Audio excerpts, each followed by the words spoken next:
Now, The Hunt Palmer Show. Yes! I feel like I've been waiting for this my entire life. You're listening to The Hunt Palmer Show on 104.5 ESPN Baton Rouge. Jolly good fun. Jolly good. Locking down the middle of the day. America's favorite daytime fun show. Live from the Mercedes-Benz of Baton Rouge studio.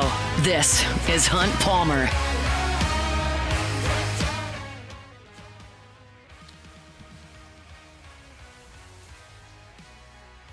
Welcome in. Hunt Palmer not coming to you from the Mercedes-Benz of Baton Rouge studio downtown in the capital city. That'll have to wait a week because we are here on Radio Row for the Super Bowl. Our coverage all week long brought to you by L'Auberge Hotel and Casino in Baton Rouge. And we are fired up to be coming to you from New Orleans as we get ready for a big week here in the Crescent City. Back in the studio, that's where you can find Jacob Beck and Cassie Spazzali. And we're fired up that you're going to be hanging out with us here over the next 2 hours and really the next 5 days. We've got lots and lots to do reacting to a busy weekend in sports. Certainly get to LSU basketball. That was not all that pretty back on Saturday. Got Sonny Ship coming up. He's, of course, with Go 24/7 talking about LSU's Junior Day. Big weekend for LSU on campus as far as recruiting goes over the weekend. Well, ABC News has sat down with Greg Brooks, who is spoken about the last couple of years of his life and what the situation is regarding the suit that he's filed against a number of different parties, including LSU football. We'll speak about that. I got to talk baseball in hour number 2. We'll talk about 2 spots in the outfield that I've detailed over at LouisianaSports.net. We've certainly got to talk about the Super Bowl coming up on Sunday. We'll do all of that over the next 2 hours. We're brought to you by Gulf Coast Office Products each and every Monday. Let's start today the same way we start every day. That's with our Genesis opening drive. It's time for Hunt's Opening Drive, presented by Genesis of Baton Rouge. Let's get things started here, and we do it with the New Orleans Saints. It appears the Saints have their guy. It appears that the next head coach of the New Orleans Saints will, in fact, be Kellen Moore. And that's something we've speculated on for the last 5 to 6 days as the process has drawn on further. Adam Schefter went on the Pat McAfee show and said that, look, barring any sort of setback, Kellen Moore is going to be the guy. And that's the report that we knew was going to come. It was never going to be Kellen Moore is the next head coach of the Saints, because you can't do that while he's coaching a game. Kellen Moore's got a pretty big game to call plays in coming up here in 5 days. So you're not going to 6 days, so you're not going to hear that he is the head coach. That's not official until after the game is over. But we knew at some point somebody would have the news that's where things are headed, and they are. And what did I tell you from the start with this process? I don't necessarily care to analyze every twist and turn and throw mud on the entire organization every time they talk to somebody who ends up not taking the job. I want the process to play out, and then at that point, we'll analyze whether or not the result is an acceptable one. And there are a lot of layers to this Kellen Moore hire. There are a lot of layers when it comes to Kellen Moore. There are a lot of layers when it comes to the current state of the Saints roster. There are a lot of layers when it comes to the Saints executive team. And so we'll get into all of it.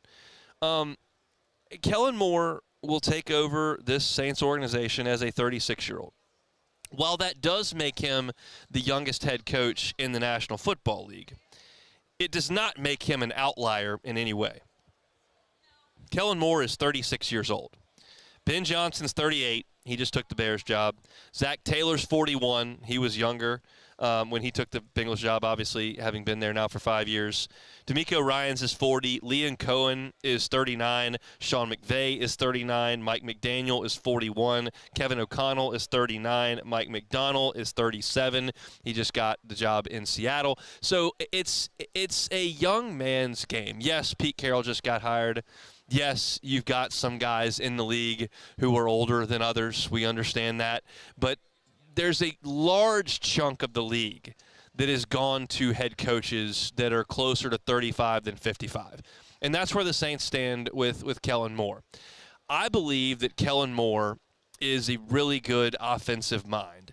And I say that because Kellen Moore has been hired by 3 different organizations to run their offense.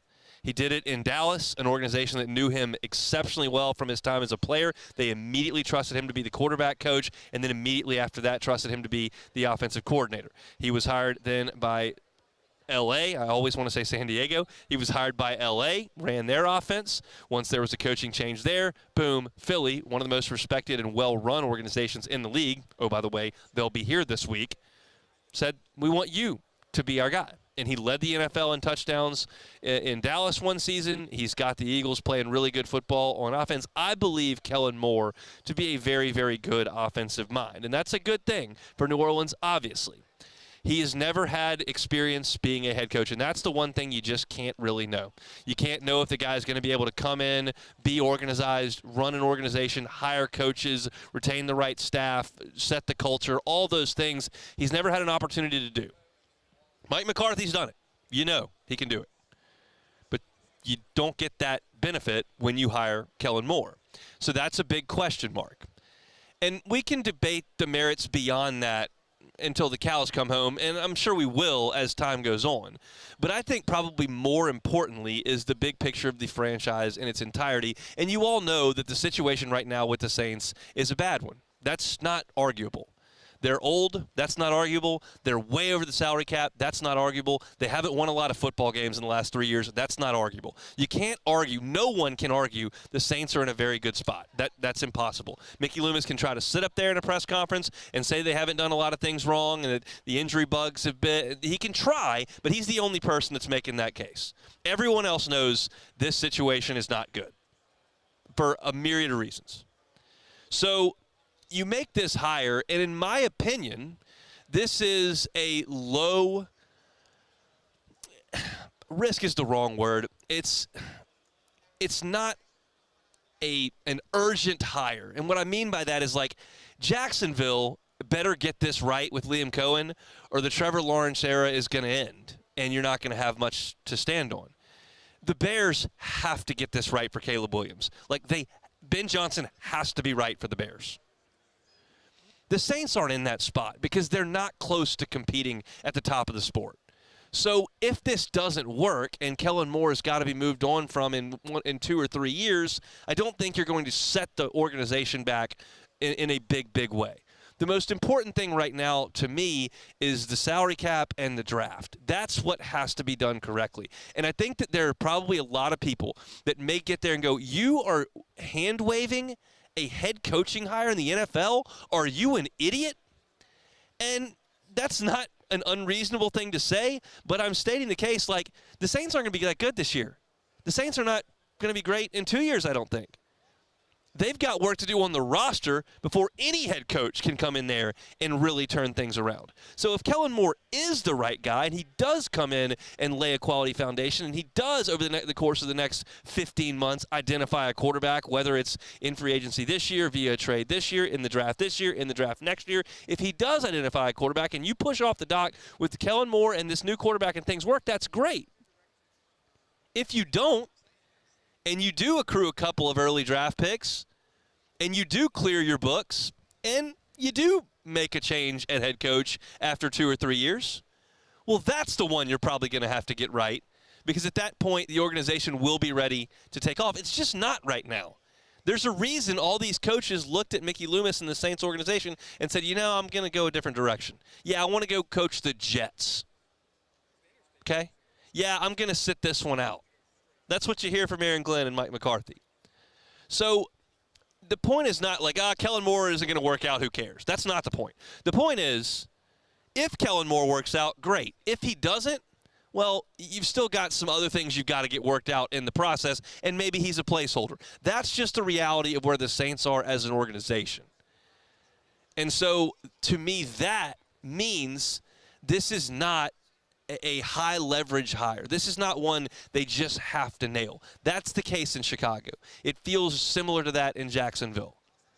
The Raiders, not close to being good. The Cowboys, with Dak right there, that's a pretty important hire you just made. For the Saints, I don't feel that way. I can't give you a strong take on Kellen Moore as a head coach, other than to say I think he's a good offensive coach and he's never done the rest of it. And anybody who pretends to be able to predict the future in that instance is just blowing smoke. You don't know. What I do know is that the state of the Saints roster means this could be a bridge guy. It could be the right guy. We'll just have to see. And that's because of the situation the Saints have put themselves in, doing business the way they've done business for the last 15 years and more so for the last 4 years when you're trying to rekindle something that was smoldering. So, Kellen Moore, going to be the next head coach of the Saints. Youngest head coach in the league at 36, but very much in a class of peers with a lot of guys around the league who are between the ages of 36 and 41. That's almost half the league is around that age as far as head coaches go. So it's what we thought was going to be the case. Certainly nothing official until after the Super Bowl was played, but it gives Saints fans a little bit of a reason to lock in on this Super Bowl coming up, because the guy that's going to be handling your organization for the next few years is going to be the guy that's calling plays for Jalen Hurts and Saquon Barkley and A.J. Brown and Devontae Smith and Dallas Goedert and that whole crew up there in Philly. So Kellen Moore, the next head coach of the New Orleans Saints. That's our Genesis opening drive. Every car on the lot is online at genesisofbatonrouge.com. We are here at the Radio Row for Super Bowl, and it's brought to you by LeBair's Hotel and Casino at Baton Rouge. Step aside. When we come back, we saw a basketball game on Saturday that got really ugly in the second half. And we'll talk briefly about said basketball game, but I do believe there is a far bigger picture that we watched on Saturday, and I want to get to that coming up next. The Hunt Palmer Show. One Bath and Closets. OneBathAndClosets.com is the website. David Duvall and his team, 30 years redesigning and remodeling bathrooms and closets. Safety is a big, big deal in the bathroom, especially as folks get older. If there's someone in your life who's aging a little bit and you're a little bit concerned about he or she being at home alone, especially in a hazardous spot like the bathroom, call David Duvall and his team. Have them come out. You can mitigate against some of those risks, whether it's a non-slip floor, whether it's a walk-in tub, whether it's a shower that has a bench in it. Any of that may happen for you, and if that's the case, you can go ahead and mitigate against some of that that risk that you've got in the bathroom area. It starts with a free consultation at OneBathAndClosets.com. David and his team will come out and see you, and potentially could finish with a brand new bathroom. It's One Bath and Closets. Check them out online, OneBathAndClosets.com.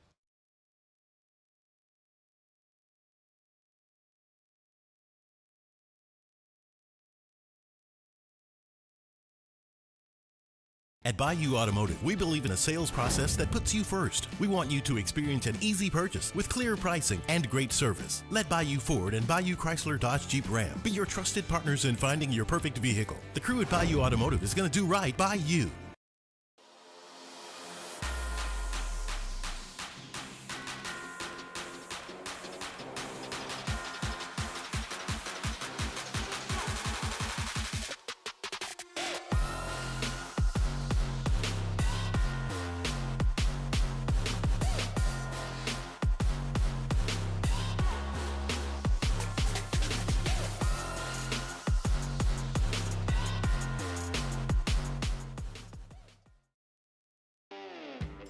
Got chores that need some extra muscle, but a large piece of equipment is overkill? That's what John Deere compact utility tractors were made for. Powerful enough for the work you need to do. Compact enough for how you need to do it. Find the equipment that's right for you at Sunshine Quality Solutions. Check out our current promotions and learn more about what it means to be powered by sunshine at sunequip.com.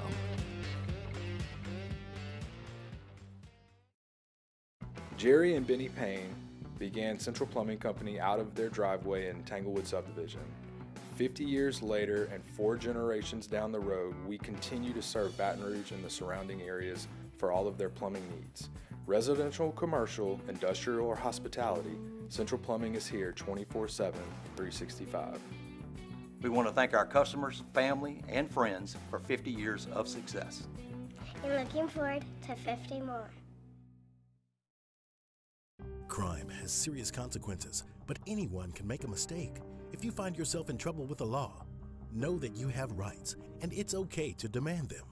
The law offices of O.C. Brown are here to protect you and your rights. Felony or misdemeanor, DUI or drug charge. No matter what crime you're accused of, you still have rights. Let the law offices of O.C. Brown uphold them. Call 225-343-1111. Your law firm for a lifetime. At Auctioner, we know healing is a team sport. That's why we've partnered with world-renowned orthopedic surgeon Dr. James Andrews to create the Ochsner Andrews Orthopedics and Sports Medicine Institute. Whether you're a professional athlete or a weekend warrior, our team of specialists are dedicated to getting you back in the game. So whatever your reasons are for reaching your personal best, we've only got one: you.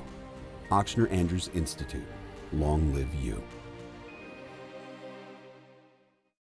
The Hunt Palmer Show, live from Super Bowl 59 Radio Row in New Orleans. Presented by L'Auberge Casino Hotel, Baton Rouge.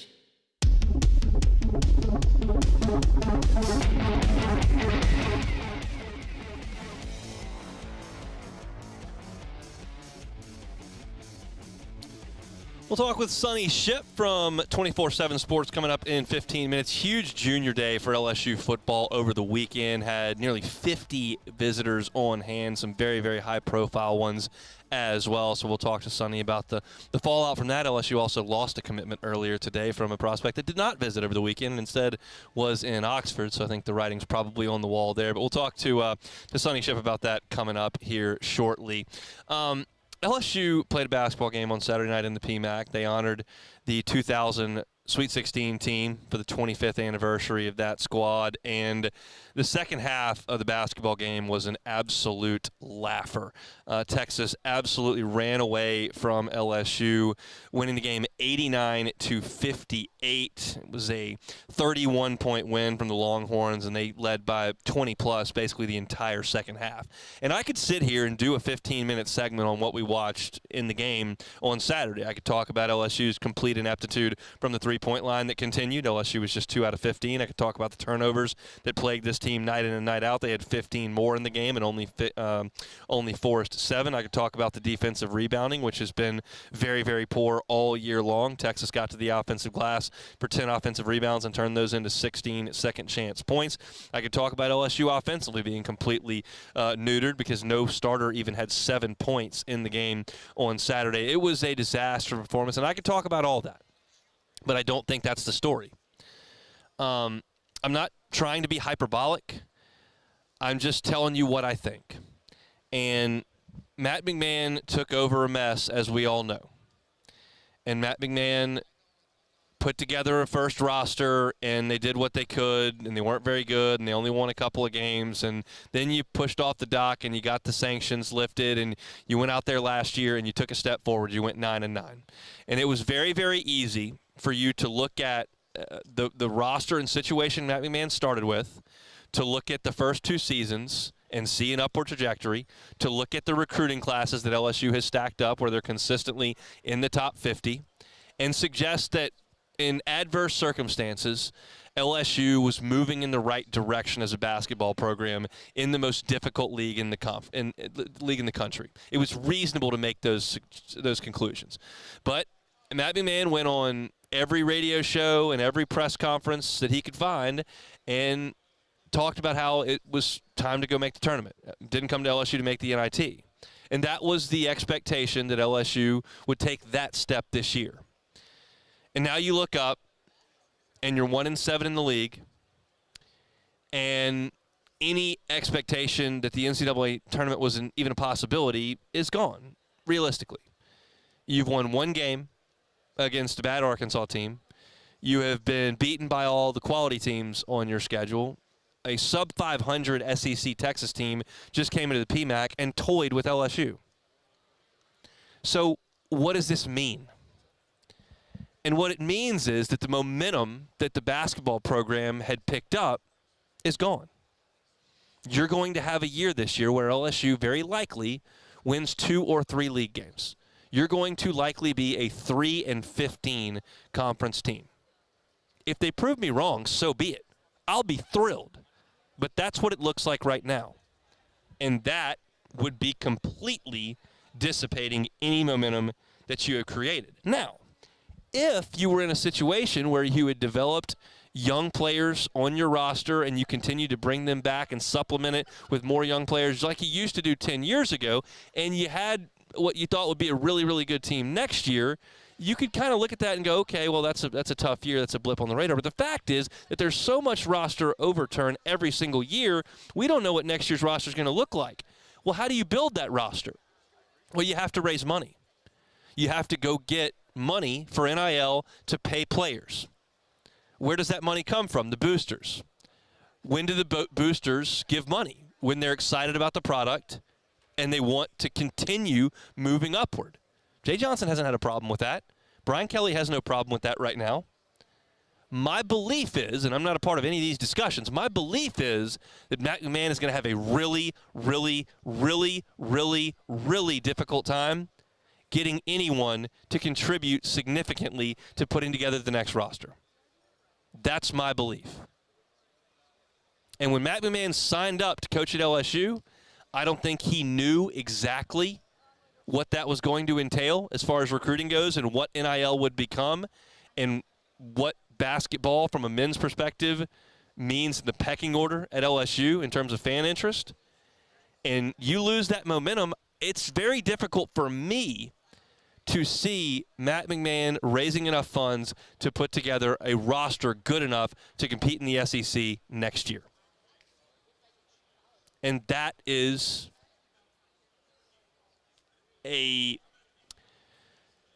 that's a situation that may not be recoverable from. That's just the way I see it. This era is so dependent on energy and momentum and raising funds. And when you've got a program that looks like it's going to come off of a 3-15 SEC run, those conversations are not going to be easy. They're just not. And it's obvious that LSU can't stack up with this SEC this year, so it's really difficult to see that changing. And that's what I felt like I was watching on Saturday night. I don't know what happens if Jalen Reed stays healthy and Tyrell Ward sticks around. I don't. We'll never know.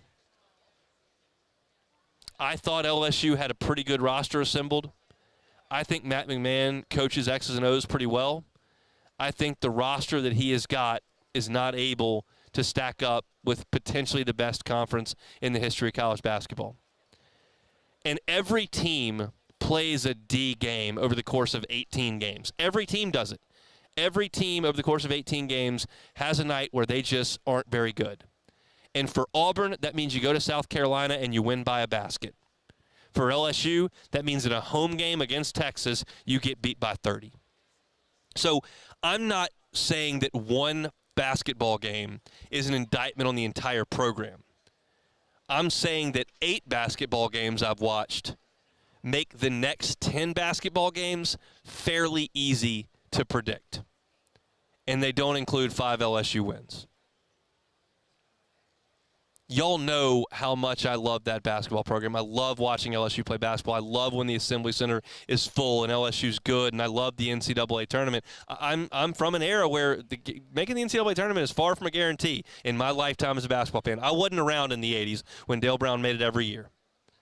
I love when they're an NCAA tournament basketball team, but when I look at what it takes to make the tournament, what it takes to win 8, 9, 10, 12 games in this SEC right now, it's hard to imagine for me LSU coming up with those funds. I hope I'm dead wrong.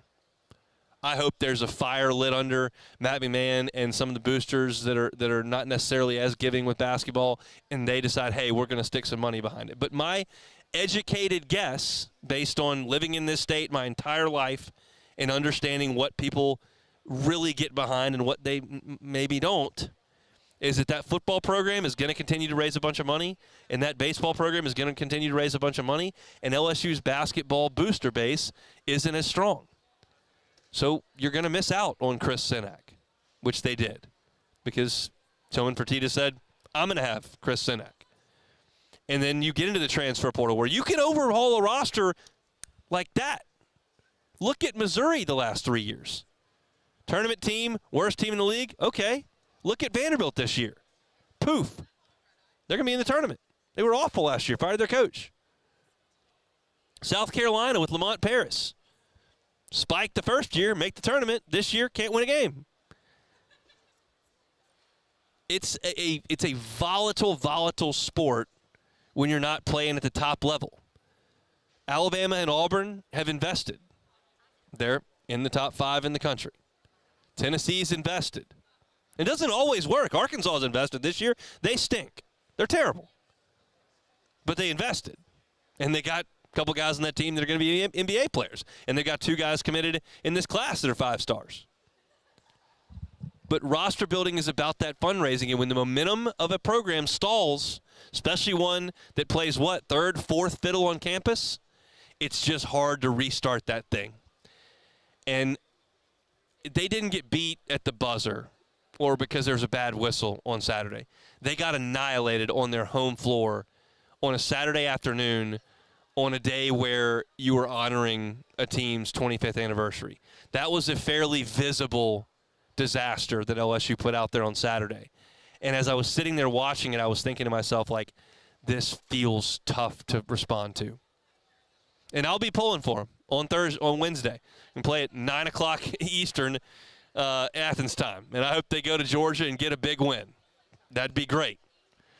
But I'm just going on what I see and what I know. And what I see is a team that's 1-7 in league play. What I know is the league's very unforgiving. And I know that LSU fans are capable of tuning men's basketball out. I'm not. I will watch every dribble the rest of the way. I will talk about it on this show. You may not hear about it much on the other 3 shows, and that's probably for good reason, because I don't know how invested LSU fans are. I am. It just felt like a big, big deal on Saturday. It felt like a big moment. Hopefully they prove me wrong over the next 2 months. I just have a hard time seeing that right now. We're here at Radio Row for Super Bowl 59. We're presented by LeBear's Hotel, Casino, and Resort Baton Rouge. Our Monday show is always brought to you by Gulf Coast Office Products. All your printing, scanning, copying needs, Gulf Coast Office Products, GCOPnet.com, GCOPnet.com. When we come back, Sonny Ship talking some LSU recruiting. It was a big junior day over the weekend. LSU had some big-time recruits from both in the state and outside the state on campus, plus a decommitment earlier today if you missed any or all of that. Catch us next with Sonny Ship. The Hunt Palmer Show. Genesis of Baton Rouge, genesisofbatonrouge.com is that website. Every car that is on the lot is online at genesisofbatonrouge.com. Look, when you think Genesis, think luxury. I know that when I say luxury vehicle, there may be a couple of brands that pop into your head here or there because they've been around a little bit longer. Genesis hasn't been around as long, but I can promise you this. It is a luxury brand to the letter. Go and by and see them. They're at Airline at Piku, right across from Women's Hospital. Get behind the wheel of a Genesis. You'll see the difference. You'll feel how comfortable it is. Amazing ride. It's sleek and stylish. It's also incredibly safe. The entire line given the IIHA top safety picks. Some of them top safety picks plus. Check out the inventory online at genesisofbatonrouge.com or go by and see him Airline at Piku. Genesis of Baton Rouge, genesisofbatonrouge.com. At Bayou Automotive, we believe in a sales process that puts you first. We want you to experience an easy purchase with clear pricing and great service. Let Bayou Ford and Bayou Chrysler Dodge Jeep Ram be your trusted partners in finding your perfect vehicle. The crew at Bayou Automotive is going to do right by you.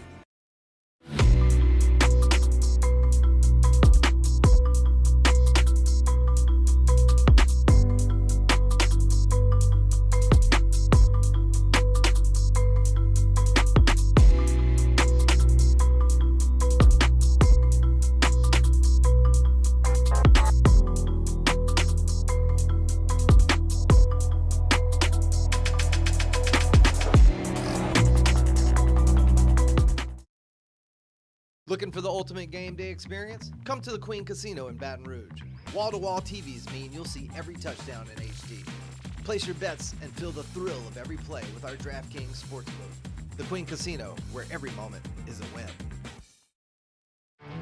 There it is, the extra mile. On the border of expected and extraordinary for those willing to go further. Like vans customized for work or play. With safety and tech to keep you connected. Supported by a 5-star sales, service, and finance team. And backed by the 1-star you know. So go the extra mile. It's never crowded because so few have what it takes to go there. Mercedes-Benz Vans. There's never been a better time to catch a John Deere deal from the crew of Sunshine. Ask us about our low monthly payment options on our tractor packages and let the good times roll. With equipment strong enough to power one of the world's largest celebrations, we've got your needs covered too. Learn more about what it means to be powered by Sunshine at sunequip.com. Some restrictions apply. See dealer for details. Offer ends March 5th, 2025. Jerry and Benny Payne began Central Plumbing Company out of their driveway in Tanglewood subdivision. 50 years later and 4 generations down the road, we continue to serve Baton Rouge and the surrounding areas for all of their plumbing needs. Residential, commercial, industrial, or hospitality, Central Plumbing is here 24/7, 365. We want to thank our customers, family, and friends for 50 years of success. And looking forward to 50 more. Crime has serious consequences, but anyone can make a mistake. If you find yourself in trouble with the law, know that you have rights, and it's okay to demand them. The law offices of O.C. Brown are here to protect you and your rights. Felony or misdemeanor, DUI or drug charge. No matter what crime you're accused of, you still have rights. Let the law offices of O.C. Brown uphold them. Call 225-34... You're listening to The Hunt Palmer Show, brought to you by Gulf Coast Office Products.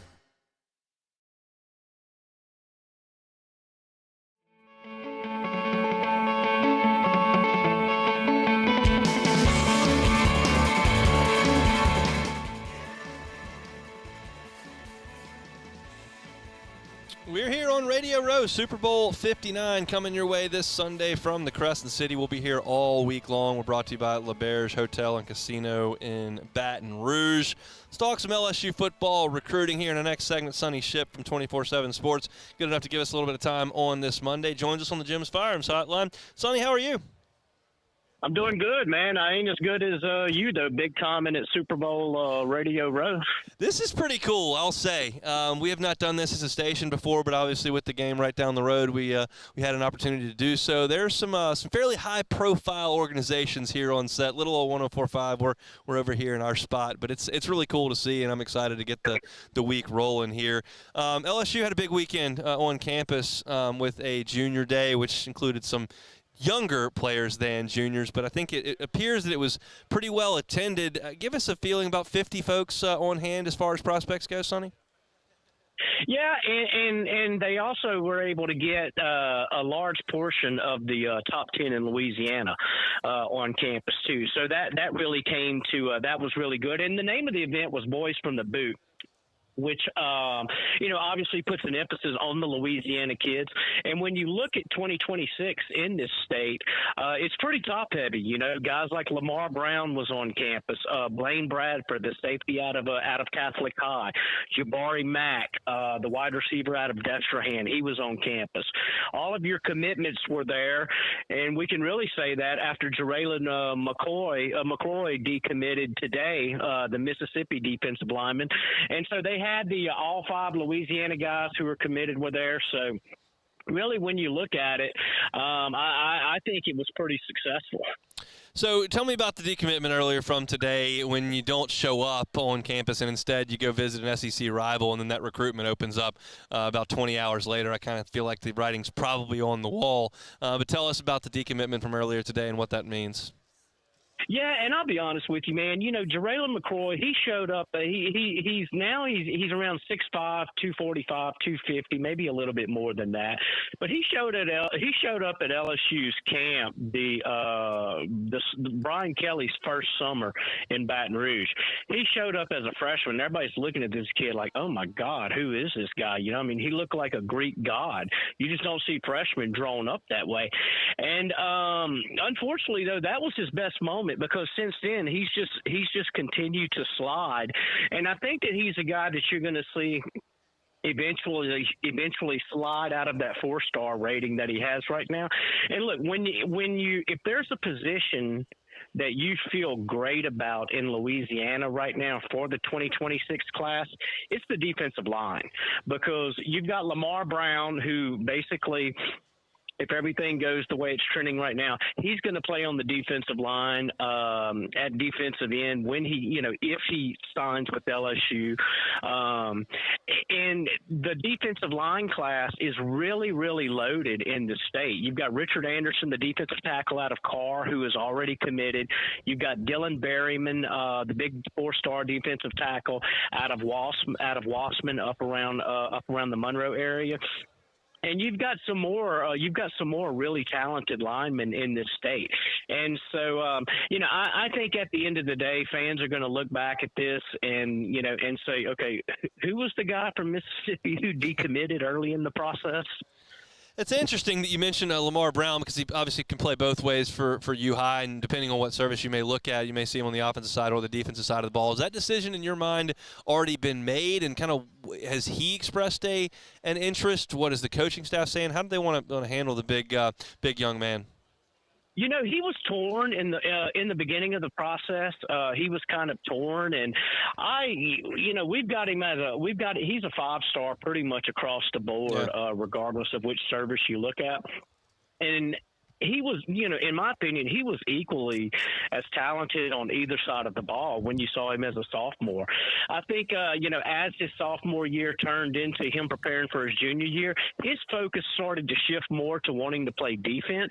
And he told us that his conversations with Bo Davis and Kevin Peoples over the weekend was about defense, was about him coming in as a defensive end, kind of opposite of that speed defensive end, like you saw with Braden Swinson last year. Brown would kind of fit more of that Savion Jones mold. And, that's the direction that he's leaning right now. And if you're LSU, and look, quite frankly, if you're any college coach, you say, I don't know, man, we kind of like you on the offensive side of the ball. Well, you're an idiot. I mean, you're an absolute idiot. You get that kid on campus, you let him play wherever he wants, and you just focus on getting him.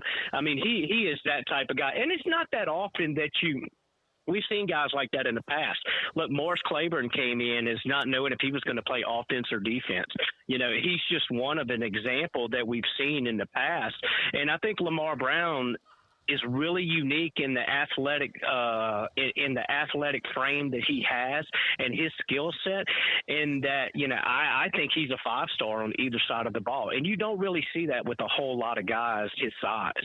Yeah, you think about Corey Webster wanting to play both sides of the ball. Marcus Spears was the tight end who they moved to the other side of the ball Spears, as well. Right, exactly. I forgot that. I forgot about that. Kind of thing happens. I'm sitting next to Jacob Hester right here. They sent it safety. I think it was 2 practices, so maybe you can play offense now, Jake. But it's just you get those athletes and you figure it out once they get to campus. I'm with you. Let's talk about Blaine Bradford. Obviously, got an older brother in the purple and gold, big time safety recruit, top 5 by just about everybody at that spot at Catholic High School. How do you think LSU sits for him? I think LSU sat in a good spot entering the weekend. After Junior Day after the event was over, he spent some extra time with DJ Pickett, the 5-star cornerback who got to campus in late December from the 2025 class. Took part in the bowl game practices and stuff. And I think that's good when you can hook him up with another guy of who went through a lot of the stuff that Blaine is going to go through. Being a 5-star, being one of the best in the country at his position, going to get a ton of already has a ton of offers, going to get a ton of NIL offers. And so being able to hook him up with someone of that stature, and that they can kind of, swap stories and just share experiences, I think is good. And I think something else that's good is that, and this is not a knock on Jake Olson by any means, he's a young up-and-coming position coach is how I look at Jake. And when you're talking about keeping one of the top players in the country in your backyard at home, I think you just, you want to have a little bit of reassurance. You want someone who's got a lot more skins on the wall being involved in that recruitment. And that's something that Frank Wilson has done. Frank Wilson's gotten more heavily involved with Blaine Bradford. So I think you'll see him, Jake Olson, and Blake Baker kind of tag team that recruitment going forward. But one interesting thing that I go back to a 7-on-7 tournament last spring. Jacob wasn't committed anywhere. He wasn't committed to Houston at the time. Blaine obviously wasn't committed anywhere. And asked him, like, hey, what's y'all's thoughts? Like, do y'all talk about playing together? Is that something you really want to do? And at the time, Blaine said, no, we're gonna do our own thing, and we're gonna go our own paths. And if those paths happen to end up at the same place, then that's fine. So I don't think you look at Blaine Bradford and say, oh, well, his brother's Jacob. Jacob is at LSU. He wants to stay home and play with him. I do think that scenario is going to work out, but it's not going to be just because they want to play together. This is a tougher question to answer. I kind of just want some general thoughts on. But we've all seen in following recruiting over the years those really special classes in Louisiana that are, maybe 4 or 5 that are just superstars, and then they're more like 11, 12, 13 deep. And those guys kind of form a relationship at camps and form a relationship going to games on the weekends, and they kind of become a big package deal. No more, prominent example of that than the 2011 crew that was labeled the Fam and whatnot. Do you get the sense, I realize this is a really talented group, that there are some good relationships that could work in LSU's favor over the next 10 months? Yeah, I'm glad you mentioned that 2011 group, because when you said that, that's immediately what I started thinking of. You had Lael Collins, Anthony Johnson, Jeremy Hill, Kenny Hilliard, Freak Johnson. And Trey I know Turner. Trey Turner, Jonah Austin out of St. Aug. That was one of those classes. I do think that, I think when you look at this 2026 class, I think you have all the makings of a group like that, especially when you've got, Lamar Brown and Blaine Bradford, they're both in Baton Rouge. Yeah. There's not much distance between where they're both residing. So you have that on your side. You also have Elijah Haven, the number 1 prospect in the country for 2027. He's in Baton Rouge. He's in your backyard too. So you really have a lot of the ingredients to developing those relationships. I think you'll see those relationships get a lot stronger as time goes on, particularly when they end up at other campuses for junior days or for visits. You've got summer camps coming over the summer. You'll have official visits that'll be starting up in May. And so, you have a lot of those ingredients right there. And now, and I'll even go a step further and say, you kind of had some of those things in 2014. Granted, Speedy Noel ended up going to Texas A&M. We know about we know about Gerald, and it's kind of remember, like, okay, who did he originally commit to? Was it Florida or Miami? But it was Florida. You had Trey Quinn, who ended up in Baton Rouge, obviously Leonard Fournette. So, I think that this 2026 class is going to take more of is going to trend more towards that 2011 group, to where they all, most of them all stayed home. And I don't think you're going to have those defections like you had with Speedy Noel and with Gerald Willis. And then we got to remember, Jakeem Stewart reclassified to 2025. Right. So if he would have stayed in 2026, I mean, just think about how top-heavy Louisiana would be then. That's crazy to think about. If we move 1 year forward to 2027, this kind of put a smile on my face as a basketball guy. Rustin's Ahmad Hudson, the son of a former LSU basketball standout Antonio Hudson, who's a great player for LSU in the early 2000s. He's a really, really highly thought of high school tight end in the 2027 class that was on campus, tweeted out a picture from Junior Day. What can you tell us about Ahmad Hudson?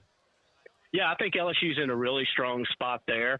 I think we're going to see him he could potentially take a similar path like we see with Trey'Dez Green. Once football season's over, you jump onto the hardwood and you do it there. I guess my biggest, I think the only, if there is a negative that came out of the weekend, it's like, why couldn't the LSU coaches keep him out of the PMAC? Let's keep the momentum going from Boys from the Boot and not make him have to go watch Texas skull crush LSU. Yeah, I talked about that in the last segment, unfortunately, and that just wasn't great. But yeah, your point is well made. Just keep him over there in the football facility for right now. Last one, another 2027 player, Jaden Miles, a running back there that Frank Wilson had on campus and extended an offer to. What can you tell us about Jaden Miles? Yeah, I tell you what, when you go back and this is not a knock on Clyde Edwards-Helaire at all, because I mean he had a fantastic career at LSU, he had a good career at Catholic High, but I think Jaden Miles is probably going to be the best pure running back. Not obviously taking Clyde's versatility out of the equation, but when you just look at the running back, I think he's going to probably be the best one to come out of Catholic High since Darius Geis. He's a big kid, kind of reminds me a little bit of Jeremy Hill. As far as his stature goes, his how big he is, kind of how fast he is, and to extend that offer, I think was really big to come in person from Frank Wilson. You can, when you've got a Catholic High kid who can play like that, you need to get that offer out ASAP. Yeah. And I'm glad that LSU didn't wait until they saw him in the spring or they saw him during the summer. They also dished out, surprisingly, Corey Raymond went into this weekend without an offer extended to a Louisiana cornerback for the 2026 class. And he did offer one. He played quarterback out of Winsboro as a junior, and that's probably the position he's going to play a lot in 2026, but LSU offered him as a cornerback. Tall kid, 6'2", 170, 175, really fits that mold of Corey Raymond, and you guys might be able to help me with this. I'm trying to think. I think the last kid who really came out of Winsboro with LSU might have been Booger McFarland. Yeah, I can't think of one. I've been through Winsboro a number of times back in a former life, but I can't recall another one since Booger. So yeah, I mean that one worked out okay. It just took another 30 years to get another one in. hey, yeah, maybe the next one will only take 15, right? There you go, Sonny. We appreciate some time, man. Absolutely, man. Y'all have a great day, fellas. Sure will. Sonny Shipp with 24/7 Sports talking about LSU's Junior Day. Boys from the Boot back over the weekend. We are here from Radio Row, Super Bowl 59, presented by LaBerge Hotel and Casino, Baton Rouge. Back to close out our first hour of the week. That's next. The Hunt Palmer Show.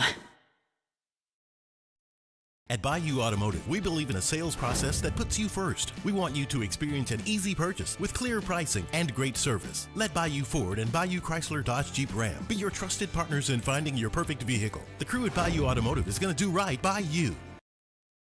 The Windsor Senior Living Community in Mandeville, Louisiana is a beautiful, vibrant apartment community geared towards seniors.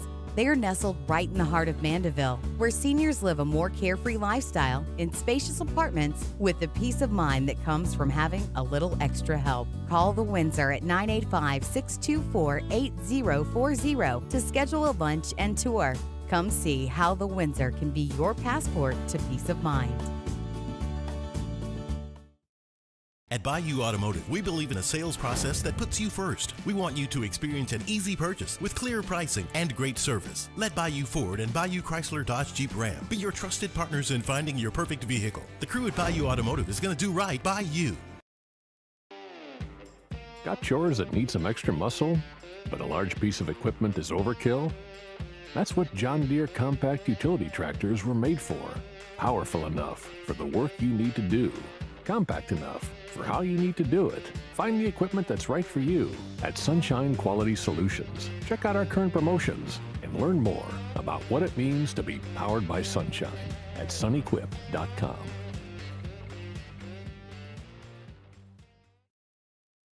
Jerry and Benny Payne began Central Plumbing Company out of their driveway in Tanglewood subdivision.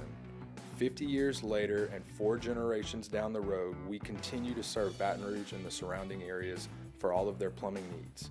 Residential, commercial, industrial, or hospitality, Central Plumbing is here 24/7, 365. We want to thank our customers, family, and friends for 50 years of success. And looking forward to 50 more. Crime has serious consequences, but anyone can make a mistake. If you find yourself in trouble with the law, know that you have rights, and it's okay to demand them. The law offices of O.C. Brown are here to protect you and your rights. Felony or misdemeanor, DUI or drug charge. No matter what crime you're accused of, you still have rights. Let the law offices of O.C. Brown uphold them. Call 225-343-1111. Your law firm for a lifetime. At Auctioner, we know healing is a team sport. That's why we've partnered with world-renowned orthopedic surgeon Dr. James Andrews to create the Ochsner Andrews Orthopedics and Sports Medicine Institute. Whether you're a professional athlete or a weekend warrior, our team of specialists are dedicated to getting you back in the game. So whatever your reasons are for reaching your personal best, we've only got one: you. Ochsner Andrews Institute. Long live you. Gulf Coast Bank and Trust is giving our customers the power to bank anywhere, anytime during this challenging event. And we're right there with you. Our mobile banking app is a smart way to manage your money and time. Gulf Coast Bank and Trust, the bank that cares about you. When it comes to choosing energy for your family and your home, make the smart choice with natural gas. You can count on efficient and affordable natural gas to keep you comfortable and reduce your environmental impact to help protect our planet. Together, we're fueling our energy future. Atmos Energy.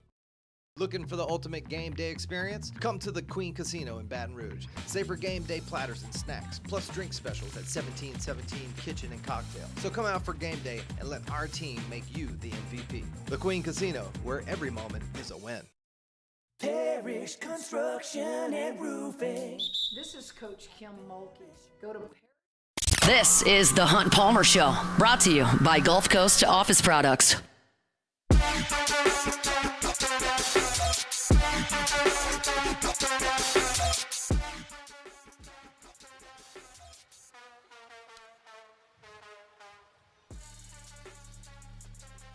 Closing up hour number one here from Radio Row in New Orleans. Super Bowl 59 coming your way on Sunday. Our team will be here all week long, and because of that, we have L'Auberge Hotel and Casino Baton Rouge to thank. Do want to close out the first hour here talking about a sit-down interview that Greg Brooks did with ABC News that is now available online. I'm not sure if it aired on ABC News or not, but you can find it online at abcnews.com. It's a 6-minute exclusive interview there that they've done, and I don't know that there are any further details that have emerged from this little sit-down. I think if you were paying attention back during the fall, you understand that there were legal actions taken against LSU, against the medical team at LSU, against the medical team at the hospital, a surgeon, because of the situation Greg Brooks finds himself in. First and foremost, this is a human piece before it's a legal piece and before it's a malpractice piece and before it's a football piece. This is a human who I think it's fair to say, based on the interview and the sit-down, is severely compromised at a very, very young age. And that's heartbreaking. It's a terrible situation for Greg and for his family. And that's the most important thing. But certainly we cover LSU's football team, and this involves a former player bringing legal action against the university and the football program, and that is newsworthy. And so it's our job to kind of give some thoughts on that and relay information as we get it to you. But Greg Brooks' team, and I'm paraphrasing all of this, you can certainly go watch ABC News' sit down with him. Greg Brooks, his team says that LSU did not properly get him into the right direction when these symptoms persisted for better than a month. There was nausea, there was vomiting, there was dizziness, there was loss of consciousness. And Greg Brooks and his team are alleging that LSU improperly managed his situation and did not get him into the proper medical hands in the right amount of time. Certainly LSU and its team of attorneys will have their say in that, and quite frankly, like that from my perspective as I sit here in this chair is not relevant. Like that's something that's going to have to work out in the legal court. For me, I just look at it as a young man who was in such wonderful shape and an amazing player for LSU and had so much in front of him as a person in the very early 20s, and now you look at his speech is significantly slurred. He's in a wheelchair, and it's just heartbreaking to see that happen. Certainly brain cancer is just a devastating thing very often. And one of the and I use air quotes here, one of the uplifting pieces was Michael Strahan, who conducted the interview. His daughter, who has battled brain cancer, did come in and take part in that to kind of to share her story and her side of things as well. So there are legal details that continue to come out with this that regard the surgery and the decision to do all of that and the symptoms that led up to it and warning signs and all of those things. And that's going to be for the court to figure out. But for me, I just circle back to the fact that it's just it's a heartbreaking thing to see a young person who, as I said, is now severely compromised and will be for a very, very long time. I'm happy that Greg Brooks has come out of it, and he's certainly cognizant and able to communicate in a sense. And there was a time there when he was in the hospital, we didn't have a lot of updates, but that the word that was circulating out was like things are not great. And so you see some of the video that we're seeing for the first time of Greg and of him trying to get around and to write and to use his motor skills and all those types of things, and it can be heartbreaking to look at. So we'll keep you posted as the story develops. Again, I don't know that anything other than the video of Greg himself actually talking and doing some day-to-day things. That's something that I personally had not seen. I was aware of all the legal action that was coming forth, and that hasn't changed, but I think the interview kind of sheds light onto the struggles that Greg Brooks has had since he returned home from the hospital. So you can find all of that at abcnews.com. That'll do it for hour number 1 here from Radio Row at Super Bowl 59. We're brought to you by LeBair's Hotel and Casino in Baton Rouge. Certainly appreciate our friends at Gulf Coast Office Products for bringing you our Monday shows each and every week. All your printing, scanning, copying needs, you can find them at Gulf Coast Office Products, gcopnet.com. That's gcopnet.com. We got plenty to do in hour number 2. I'm excited to talk a little bit about some baseball that we saw over the weekend. We'll do that after Sports Center. It's a Monday edition of the Hunt Palmer Show. The Hunt Palmer Show. At Bayou Automotive, we believe in a sales process that puts you first. We want you to experience an easy purchase with clear pricing and great service. Let Bayou Ford and Bayou Chrysler Dodge Jeep Ram be your trusted partners in finding your perfect vehicle. The crew at Bayou Automotive is going to do right by you.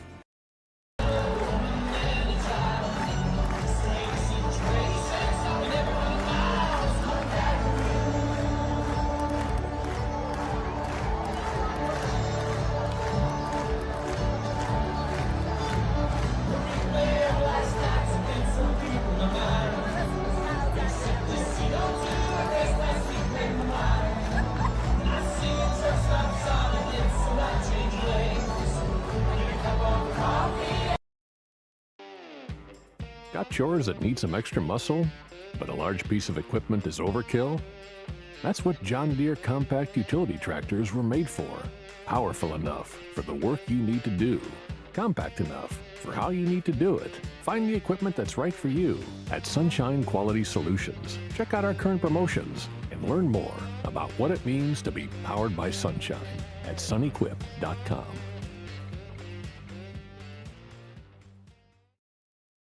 Jerry and Benny Payne began Central Plumbing Company out of their driveway in Tanglewood subdivision. 50 years later and 4 generations down the road, we continue to serve Baton Rouge and the surrounding areas for all of their plumbing needs. Residential, commercial, industrial, or hospitality, Central Plumbing is here 24/7, 365. We want to thank our customers, family, and friends for 50 years of success. And looking forward to 50 more. Crime has serious consequences, but anyone can make a mistake. If you find yourself in trouble with the law, know that you have rights, and it's okay to demand them. The law offices of O.C. Brown are here to protect you and your rights. Felony or misdemeanor, DUI or drug charge. No matter what crime you're accused of, you still have rights. Let the law offices of O.C. Brown uphold them. Call 225-343-1111. Your law firm for a lifetime. At Auctioner, we know healing is a team sport. That's why we've partnered with world-renowned orthopedic surgeon Dr. James Andrews to create the Auctioner Andrews Orthopedics and Sports Medicine Institute. Whether you're a professional athlete or a weekend warrior, our team of specialists are dedicated to getting you back in the game. So whatever your reasons are for reaching your personal best, we've only got one: you. Auctioneer Andrews Institute. Long live you. At Bayou Automotive, we believe in a sales process that puts you first. We want you to experience an easy purchase with clear pricing and great service. Let Bayou Ford and Bayou Chrysler Dodge Jeep Ram be your trusted partners in finding your perfect vehicle. The crew at Bayou Automotive is going to do right by you.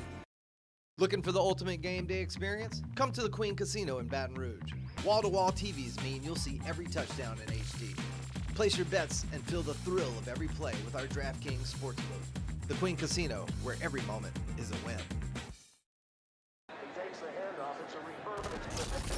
When you can't rely on technology, you can rely on Mountain Cold Refreshment.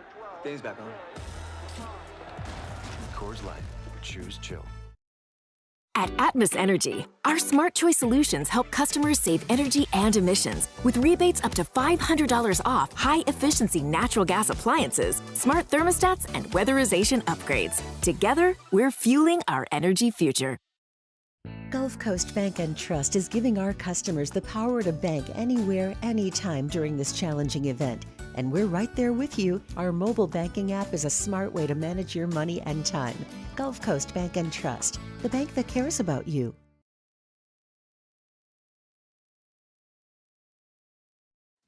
Is SportsCenter. I'm Doug Brown. Cleveland Browns defensive end Myles Garrett is asking to be traded. In a statement today, Garrett says his ultimate goal has always been winning a Super Bowl. He has 2 years left on his current contract. ESPN's Jeremy Fowler reports the Browns are still saying they have no plans to trade Garrett. The Jaguars hire Pro Football Hall of Famer Tony Boselli as the team's new executive VP of football operations. Boselli played his entire 7-year career in Jacksonville. The NBA trade deadline is Thursday.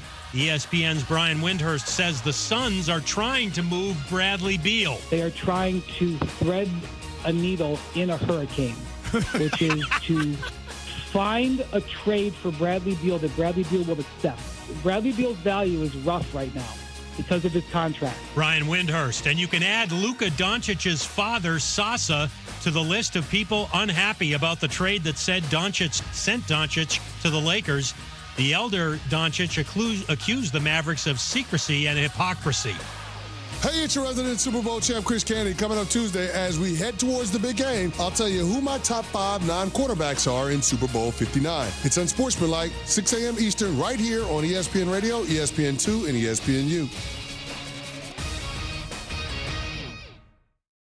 Now, the Hunt Palmer Show. Yes! I feel like I've been waiting for this my entire life. You're listening to the Hunt Palmer Show on 104.5 ESPN Baton Rouge. Jolly good fun. Jolly good. Locking down the middle of the day. America's favorite daytime fun show. Live from the Mercedes-Benz of Baton Rouge studio. This is Hunt Palmer. Hour 2, Monday edition of the Hunt Palmer Show. We're presented by Gulf Coast Office Products each and every Monday. And this Monday, we are brought to you by LeBair's Hotel and Casino Baton Rouge, because we are here in New Orleans on Radio Row. We're in the Convention Center in downtown New Orleans. This room is quite full. Every outlet you can imagine has big set that is set up all around us on the periphery. That includes Pat McAfee Show, which I could probably spit on right behind us there. ESPN Radio's national affiliate right there. Jacob Hester's big Sirius XM set is over there on the wall to my left. See Outkick, the show is right there. We got the folks from Bleacher Report. CBS Sports is right there as well. So there are a lot of folks walking around here on this Monday. I'm told from people that have been here for multiple years in multiple cities that it really truly does build as the week goes on. That makes a lot of sense, obviously, with the game being on Sunday. My experience in these events are limited to the SEC Media Days, which I think gradually lose steam as you go on. The College World Series loses fan bases as you go on, and I've been at the College World Series for a week before. So this is a little bit new to me, and I'm excited to kind of see how this week progresses as we move on.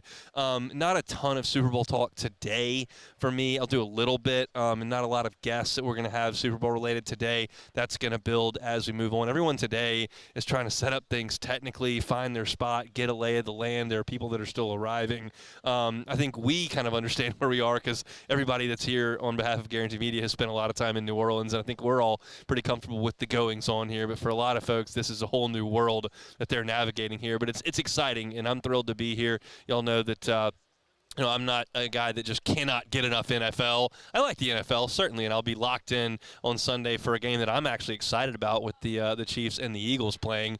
But even me, as the kind of the fringe NFL fan who just kind of enjoys it casually as opposed to it lives and breathes it, which a lot of folks do, this is a cool event to be at, and I'm thrilled that the folks at Guarantee could allow us to make this our home for the week. And thanks for the folks at LaBerge Hotel and Casino that have afforded us this opportunity as well. So as I say that, with all that lead up, talking a bunch of football, let's talk about college baseball, shall we? I think that'll make some of y'all smile. I've been doing a daily series at LouisianaSports.net profiling every position on the baseball field. We started at catcher and went around the infield. We wrapped up the infield at the end of last week, and then over the last 3 days we've talked a little bit of outfield up on the site. And I want to spend today talking about left field and center field. I think they both tie in, and I'm optimistic about what LSU's got at those two places. If you were to ask me before Christmas who LSU's left fielder would be on opening day, I probably could have given you 3 or 4 names. I would now be really surprised if it's not just one guy. I think LSU's left fielder is Derek Curiel, and that is exciting. He had another great weekend over the weekend. That kind of layering on the great fall he had when he nearly hit 400. He, from what I was told, has been the second best hitter on the team, really since the fall. And first was obviously Jared Jones, who hit another home run this weekend, just a missile out to left field. But after Jared Jones, who's a guy that is a first-team preseason All-American, a guy that is likely going to finish in the top 3 all-time in LSU home runs when this season is over, one of the best hitters in college baseball, Derek Curiel is next on this roster. That includes Stephen Milam. That includes the Michael Braswells and Josh Pearsons of the world. That includes, young players and older players. Ashton Larson, who had a great freshman season and hit the ball really well on the Cape. Like, right now, Derek Curiel is the second best hitter on LSU's team. And that's super exciting. He's such a talented hitter. He's got such a quick, short swing. He hits a ton of line drives. He finds a lot of holes. He runs pretty well. He's going to be a plus defender for LSU in time, and I think that there's reason to believe that this is potentially the next star at LSU. The question with Derek Curiel is how much power's in the bat. We just don't know. I don't expect a lot this year.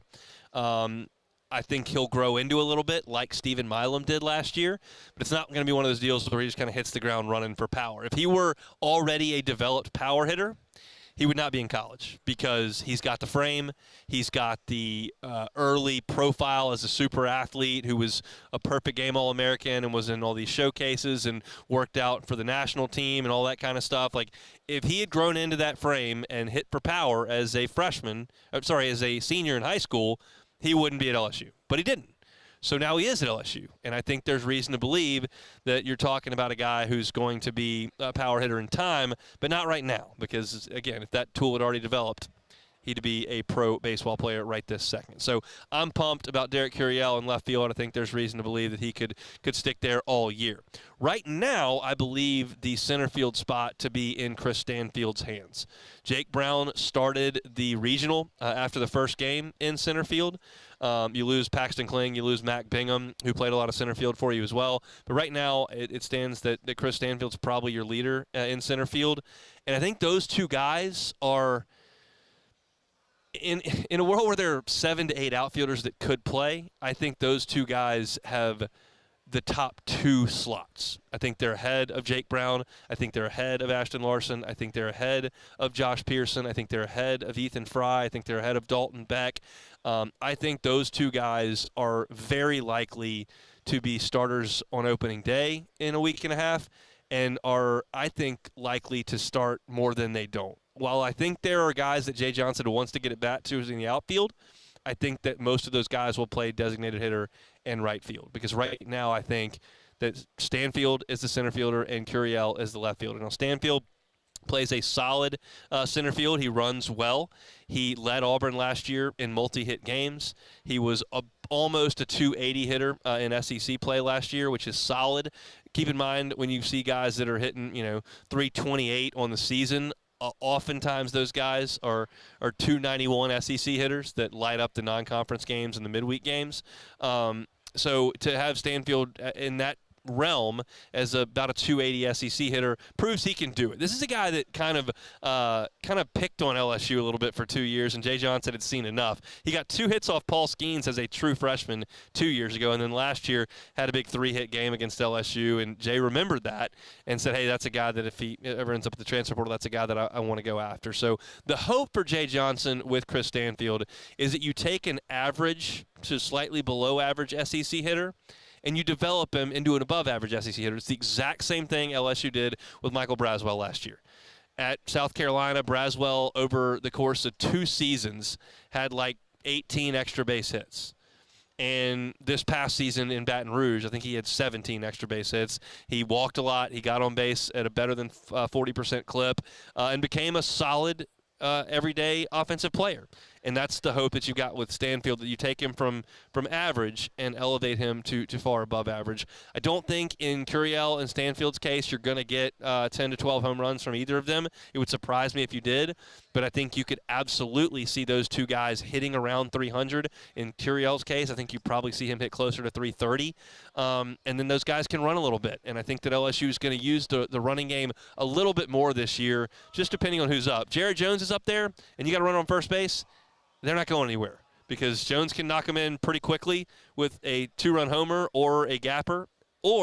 And if you steal and you got that guy on second base, you open up a base for them to pitch around Jared Jones. So you got to pick your spots with when you want to be aggressive and run. But those two guys, I think, can run a little bit, and I do expect LSU to incorporate that into its offensive attack. Jay Johnson said at his media day availability before practice started, last year we got a little bit too reliant on Tommy White and Jared Jones hitting home runs. We got to be a little bit better about manufacturing offense, and that's part of this deal. They're going to hit and run and steal a little bit more, and I think those two guys absolutely factor in. So nothing set in stone, still almost 2 weeks out from opening day, but I think right now you could bet a couple of nickels that Chris Stanfield and Derek Curiel will be in the lineup on opening day in the outfield. As far as that third slot, I'm not ready to name that guy yet, and it may depend on who the pitcher is and who swings the bat better in some practices next week, quite frankly. So that last spot is very much up in the air with 6 to 7 guys. I think there are 2 that have been pretty well put to bed in the outfield, and I think that Jay Johnson is excited about that. So that's a look at left field and center field. We'll do right field and designated hitter tomorrow, and then we'll get into the pitching staff that I'm really excited to talk about over the course of the next couple of days. So lock us in as we continue to move through the LSU baseball roster. And if you haven't heard us here on the website, on the radio, you can go to the website, louisianasports.net, and see that every morning, usually posted around 8 o'clock in the morning. You can find the next position preview. The one up on the site today is left field. All right, no, center field. Left field was yesterday. Center field today. All right, let's step aside. We got a lot more to get to. We're here on Radio Row for Super Bowl 59. We're brought to you by LeBear's Hotel and Casino Baton Rouge. Back with more next. The Hunt Palmer Show. Audio Video Security Solutions, avssla.com is that website. You're going to be watching the game on Sunday. If you're not thrilled with your current home entertainment setup, well, get it fixed. Audio Video Security Solutions is happy to help you out with that. They do something as simple as hang your television. If you're like me and you're completely inept and can't do anything around the house and you can't hang a television, Bo Wegman's our on-site engineer. He's laughing at me doing this live read. But that's the case. I can't fix anything. I can't hang anything. That's why Mitchell Fisher and his team at Audio Video Security Solutions came to my house when we moved, hung all the televisions. He can do that for you. He can also do some more high-tech stuff than that. He can do all of your wiring, get your surround sound, all controllable by the touch of a button on an app. It is so easy. It's so simple. And our customer service after the installation has been fantastic. Find them online at avssla.com. That's Audio Video Security Solutions. At Auctioner, we know healing is a team sport. That's why we've partnered with world-renowned orthopedic surgeon Dr. James Andrews to create the Auctioner Andrews Orthopedics and Sports Medicine Institute. Whether you're a professional athlete or a weekend warrior, Our team of specialists are dedicated to getting you back in the game. So whatever your reasons are for reaching your personal best, we've only got one. You. Auctioneer Andrews Institute. Long live you.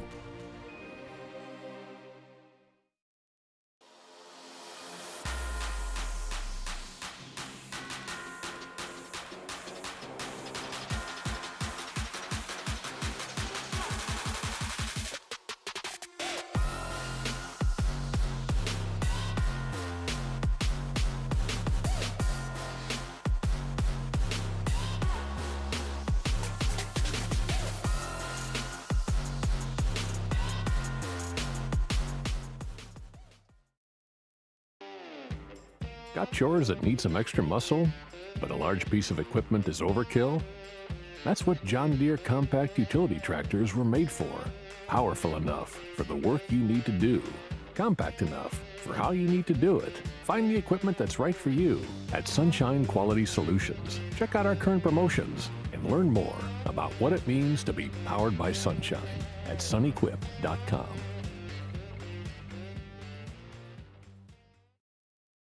Jerry and Benny Payne began Central Plumbing Company out of their driveway in Tanglewood subdivision. 50 years later and 4 generations down the road, we continue to serve Baton Rouge and the surrounding areas for all of their plumbing needs.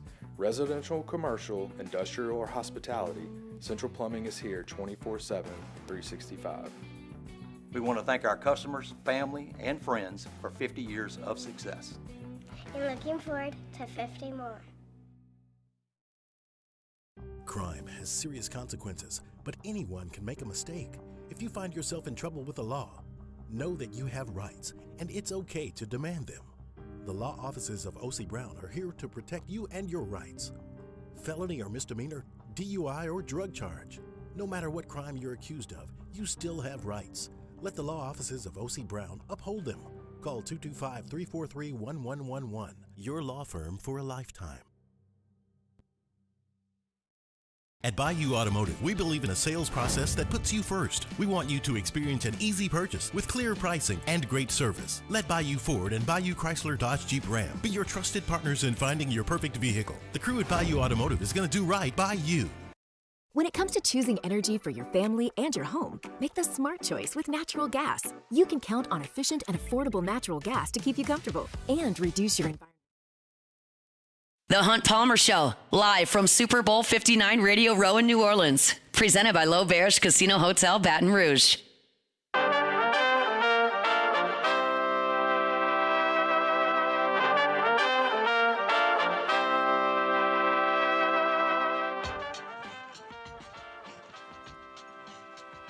So we're here for the Super Bowl in New Orleans, as are thousands of other people. And I guess it's time we talk a little bit about said Super Bowl. And as I was driving in today, I was kind of thinking about some big picture topics to get into. I don't necessarily on Monday of Super Bowl week want to dive into how the left side of the Eagles offensive line handles the right side of the Chiefs defensive line. Maybe for LSU Bama in the Baton Rouge market, we could do that on a Monday. For this game, probably not. So I was thinking, big picture, like what's interesting about this game? Because I think that there are a lot of folks who feel a little apathetic towards watching the Chiefs again and watching the Eagles again. We just had this game a couple of years ago, and folks are thinking, well, these are two teams that we're a little bit sick of. And, I get that to an extent, but it's the same way that I felt when I talked about Josh Allen and and Patrick Mahomes going at it 2 weeks ago. It's like, it's greatness. I want to watch greatness. I didn't get sick of watching LeBron James and Steph Curry go at each other in the finals. That's a great finals. Those are two of the top 10 players in the history of basketball. And yeah, it's the fourth time I've watched them in the finals. But I'm interested in watching great teams play and great players play. And Patrick Mahomes, you've got the player of this generation. He's taken the mantle from Brady and from Manning, and he's the dude, and we get to watch him again on the biggest stage of the sport. And while the Eagles did just get here a couple of years ago, and they did win a Super Bowl almost a decade ago, still, it's a little bit of a new cast of characters. You didn't have Jalen Hurts win the Super Bowl. That was a Nick Foles team that won the Super Bowl. So there are a lot of stakes for a lot of guys in that Philly locker room. The Chiefs are trying to do it again. They're trying to chase kind of immortality and the legendary status. But as I was driving in and kind of thinking about the big picture, who does this week mean the most to? And this is one of those instances where I ask myself a question, and then I start to go do research, and I kind of prove myself wrong. And that's okay, because then I'll just convey to you, like, I thought one way, and then I kind of looked it up, and I kind of feel differently now. I thought going into this, this is huge for Mahomes because he's got a chance to win another one, and ultimately he's trying to chase Brady. He's trying to chase Montana, trying to chase Brady. And there aren't a lot of folks ever that are going to have that opportunity. He's got it. We're watching that. And in the same breath, I was thinking, well, Mahomes has that, and we know it, and it's a big, big deal to him. But has Andy Reid has he cemented himself? Like, he's just kind of got a great legacy, and he may not be around a ton longer. He may not finish Patrick Mahomes' career. Maybe this one doesn't mean as much to him. And then I started to look it up, and I was like, that's not right. Because Andy Reid, right now, is 4th all-time in regular season wins. He's behind Don Shula, George Halas, and Bill Belichick. He has 273 regular season wins. Belichick is at 302. So to catch Belichick, Reid would need to win 29 more games. That's honestly 3 seasons. I don't know if Andy Reid's got that in him. Maybe he does, maybe he doesn't. But it's not necessarily just about that, the regular season wins. He's currently sitting at 3 Super Bowls.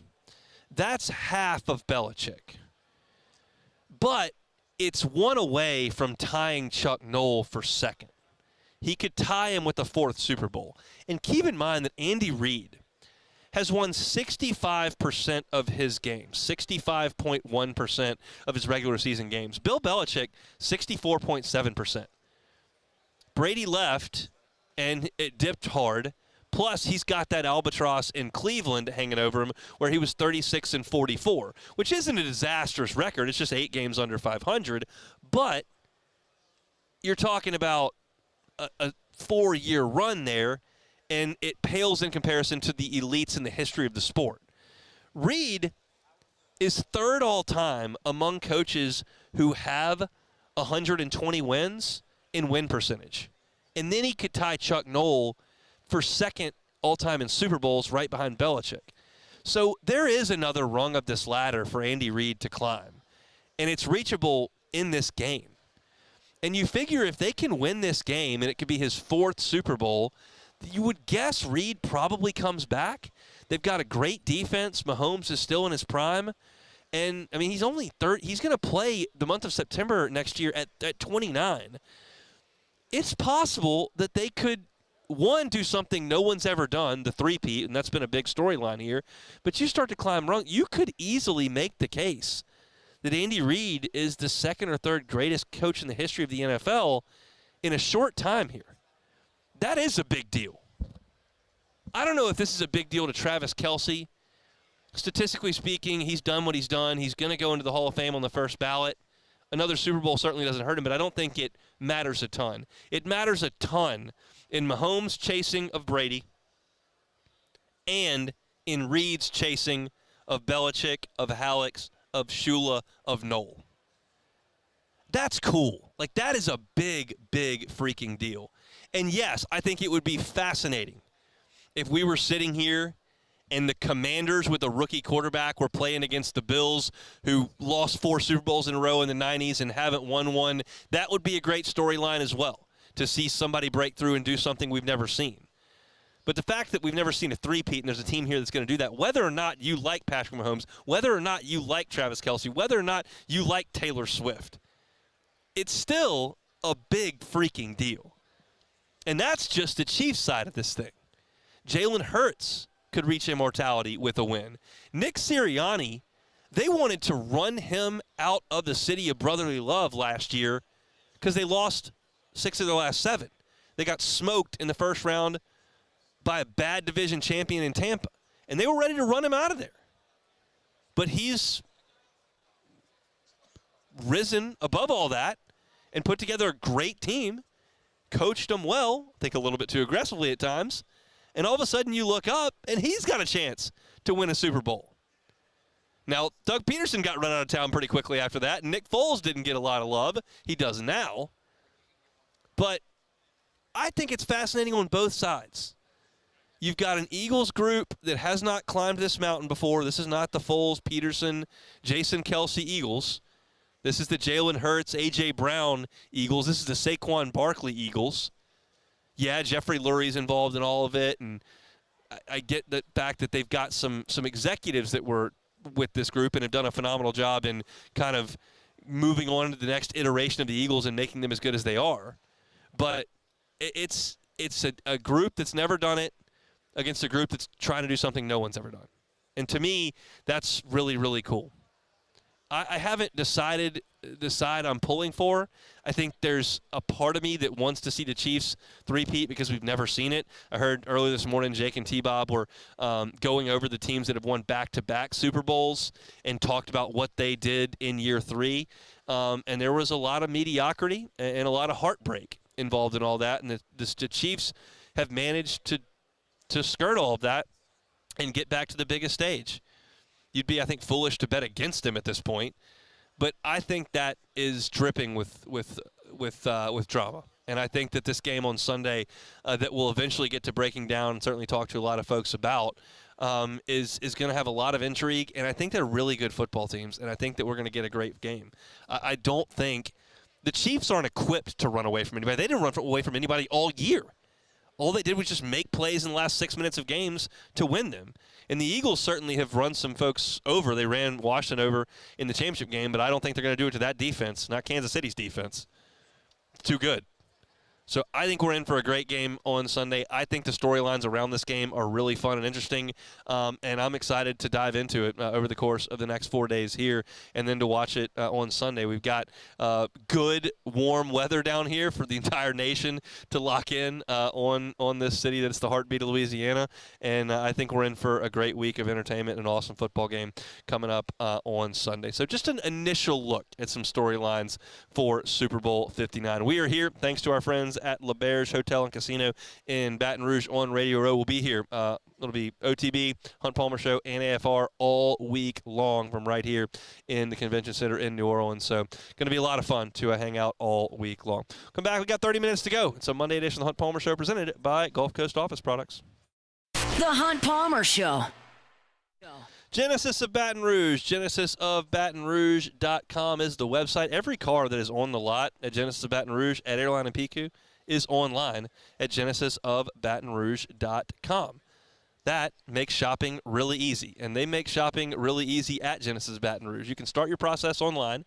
If you see something you like, let them know. Say, hey, I'd like to get behind the wheel. You don't even have to go to the dealership to make that happen. You don't have to go to Airline and PQ. You can just have them come to you. They'll drive to your office. They'll drive to your house. You'll get behind the wheel of one of the brand ambassadors riding shotgun, and they'll show you all the incredible features of this luxury line of vehicles. And if you decide, hey, this is the car for me, awesome.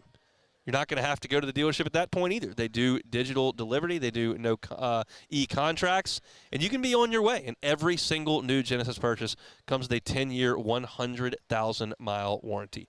It's Genesis of Baton Rouge. You can find them online at GenesisofBatonRouge.com. At Atmos Energy, our Smart Choice solutions help customers save energy and emissions with rebates up to $500 off high-efficiency natural gas appliances, smart thermostats, and weatherization upgrades. Together, we're fueling our energy future.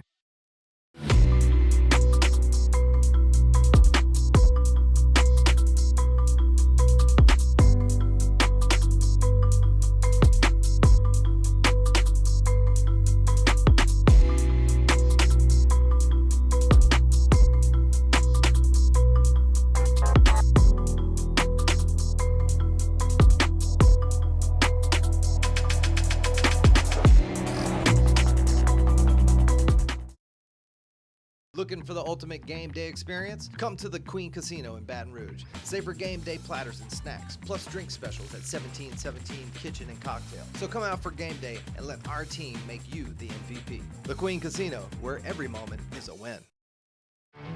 There it is, the extra mile. On the border of expected and extraordinary for those willing to go further. Like vans customized for work or play. With safety and tech to keep you connected.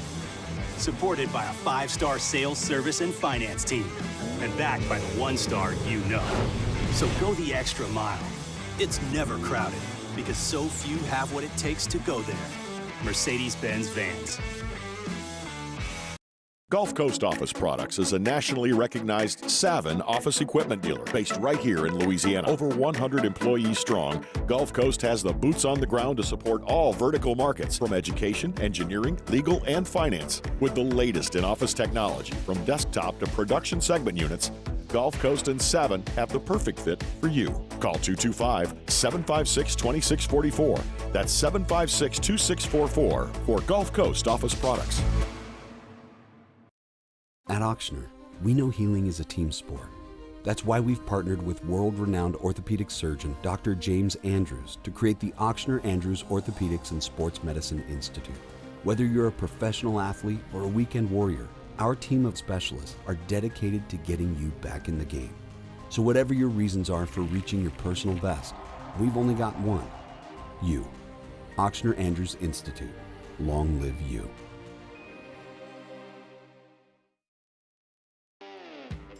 Got chores that need some extra muscle, but a large piece of equipment is overkill? That's what John Deere compact utility tractors were made for. Powerful enough for the work you need to do.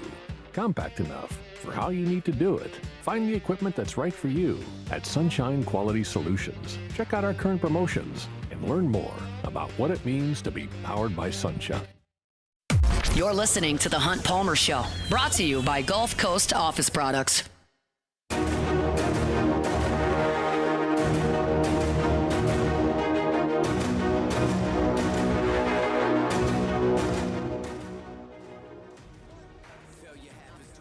Hunt Palmer Show. We're here on Radio Row, Super Bowl 59 from New Orleans. We're brought to you by LaBerge Hotel Casino Baton Rouge. You're never going to believe this, but on Radio Row for the Super Bowl, thousands of media here.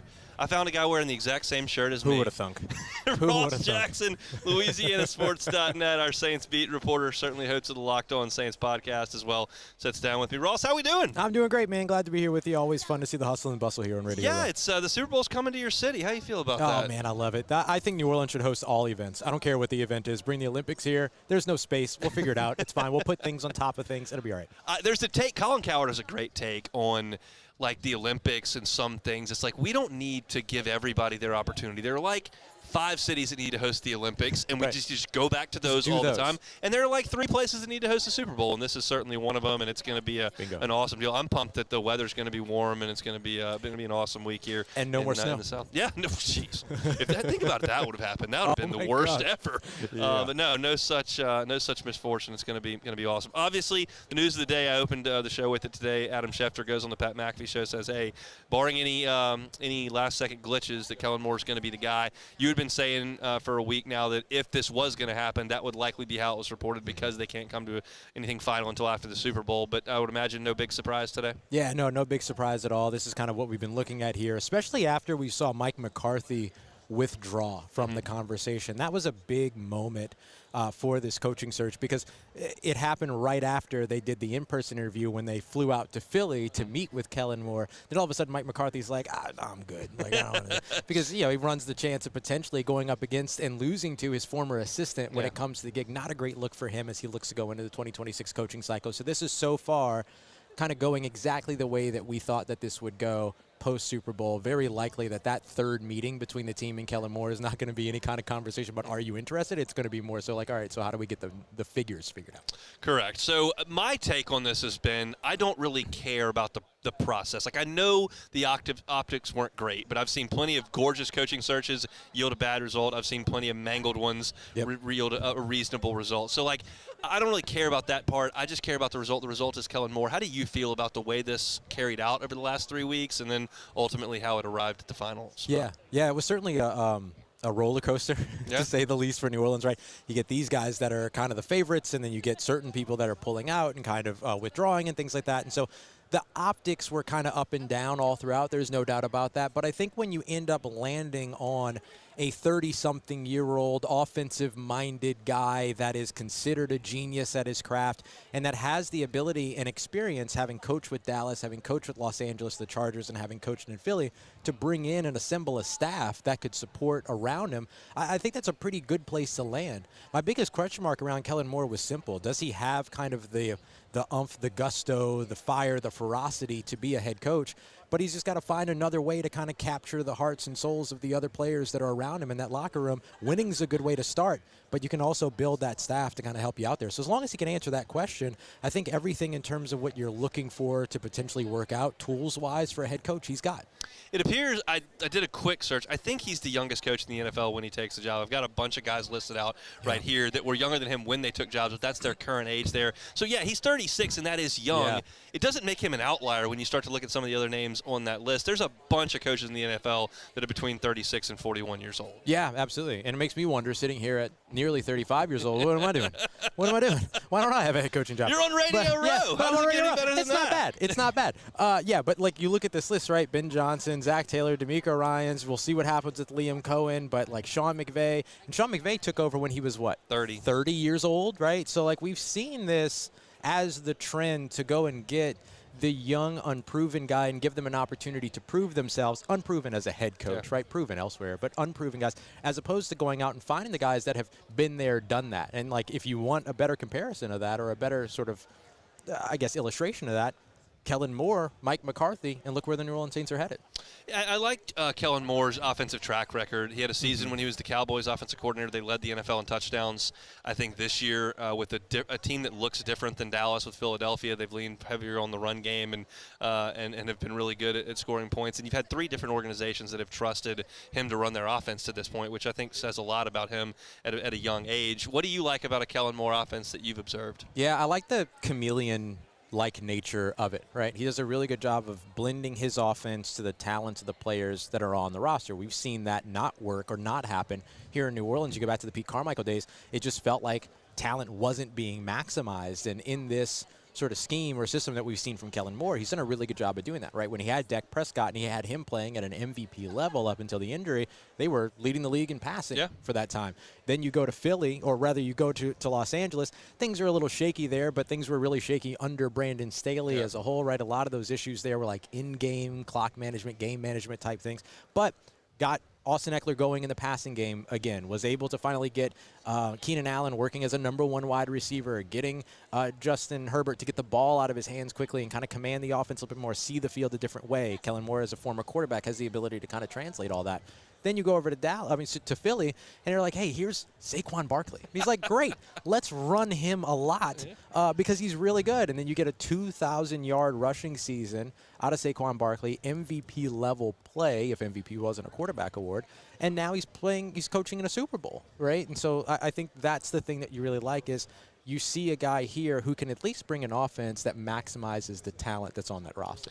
Do you think he's going to bring a defensive coordinator that's potentially got head coaching experience? I mean, does he need to have somebody on his staff that's been in that chair before, or is that just me kind of projecting? No, I think there's value there, right? To have somebody around that's kind of been there, done that, but that isn't going to be you don't want to bring somebody that's going to be a threat to you. You know what I mean? Like that's a real concern. I don't know if he's really concerned about it. I know I would be if I'm a first-time head coach. But so I think that there's that piece. But then the other part of it too is you're going to want a defense that you know works. You don't want to get a first-time head coach running your offense and then a first-time defensive coordinator calling your defense. Go and get something that has been proven that you've seen somewhere. I'd be asking Vic Fangio, are you married to the Philadelphia Eagles or are you married to complementing an offense that complements your defense? I'd be calling up Brandon Staley being like, listen, bro, I know you hired me, but I'm finna hire you. You know what I mean? Because when Brandon Staley was with the Los Angeles Rams, that was a fantastic defense on a team that was known for its offense. And so can you get Brandon Staley to come and do what it is that he does well? He's assistant head coach is the position he's holding right now with the Niners. And so get him over and have him do what it is that he does well as a defensive coordinator. Not a good head coach doesn't mean you're not a good DC. And then be able to kind of find a guy there that's had a little bit of that experience and might be able to say, hey, avoid this, do this, try this, all those other things, kind of have that confidant. I know that you wrote at LouisianaSports.net last week about the potential snag with Derek Carr being in place last week, and then maybe that's been ironed out. What do you make of Kellen Moore, Derek Carr, and what the future may hold there? Yeah, it's really interesting. It's funny. First of all, those two played against one another in college. Yeah, they did. Boise State, I've learned, not Boise, right. Boise, and Fresno State. Really cool stuff there. But look, my understanding is that a lot of that sort of chatter was people speculating why Kellen Moore might not take the job more than it really was Kellen Moore saying, I don't know if I want that job. You know what I mean? It's like, oh, if he didn't, well, this is why that would make sense. And really the reason comes down to you don't have a future with Derek Carr, right? Not a long-term future. He's going into a age 34 season. I say as I'm going to my age 35 season. As You've got a longer future in the game than he does. But, right, like, so there's just a lot more that's being asked of him, right? And so, like, there's not a long-term situation there. You've got two young guys that have shown some promise within their coaching staffs and things like that, but you don't have that quarterback in a rookie contract with multiple years of starting experience. So you don't have a future at the position. Here's the thing. That might be true, but for Kellen Moore, that means he gets to build the future at that position. And he, as a former quarterback, I'm sure, understands the value of that. No doubt. So the question now becomes, this is a new era for the Saints. And you could argue that the Dennis Allen era was a little bit of a continuation, especially with Pete Carmichael in place, and they just tried to keep the band together. That didn't work. This is the first time that you've actually got a little bit of overturn here. How different do you expect things to be this offseason and moving forward? Do you still think, hey, it's still Mickey Loomis, it's still Dennis Lauscha, it's still Kai Harley, it's still all those guys that have been there? They're just bringing in their next little piece. No, I think there's going to be a lot different. And some of it will be whether they like it or not, in a way, right? Because your quarterback coach, your offensive coordinator, your offensive line coach, and your running backs coach are all either leaving or potentially leaving. You have over on the defensive side a need for a defensive coordinator because you fired Dennis Allen, and so when you let go of Dennis Allen, you lost your head coach and your architect of your defense. And then you have a linebackers coach that's already left. So I think you're going to see a lot of turnover on the coaching staff. What happens with the roster is going to depend upon how they approach the salary cap. And so maybe not as much roster turnover right away, but then you're going to see that the next year.